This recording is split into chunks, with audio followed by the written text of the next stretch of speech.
The full moon doesn't make people crazy, it makes the unconscious visible, and most people can't handle what they see.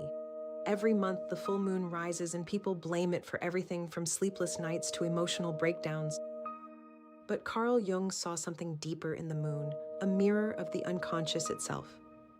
In this video, I'll explain what Jung understood about lunar symbolism, why the full moon surfaces shadow material, and a specific shadow work practice to do under the full moon on July 30th.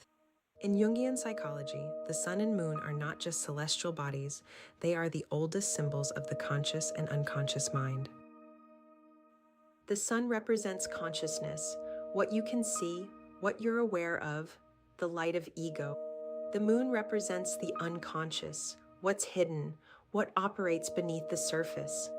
In Alchemy, the great work, the opus, was often depicted as the union of Sol and Luna, sun and moon. The alchemists weren't trying to mix chemicals. They were describing the union of conscious and unconscious, the integration of the personality. The full moon is the moment when Sol and Luna are in opposition, facing each other directly. The sun's light fully illuminates the moon. Consciousness fully illuminates the unconscious. This is why the full moon feels intense.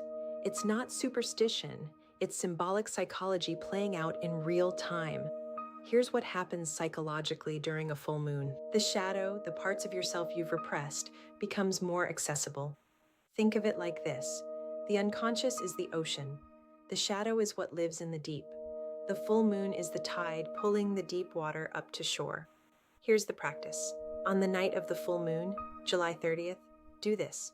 First, create a container. Turn off your phone. Dim the lights, one candle, silence. Second, sit with a journal and ask one question. What have I been refusing to see? Third, ask, who am I projecting onto? Fourth, ask, what is ready to release? Finally, close the practice by asking, what do I need to know that I haven't asked? One more question, one more answer, then blow out the candle. You've opened a conversation with your shadow under the full moon. Here's what happens after the full moon. The moon wanes, the light recedes. What was illuminated goes back into shadow, but not the same way it was before. The full moon shows you the shadow. The waning moon teaches you what to do with it. Subscribe for depth psychology. Comment moon for prompts.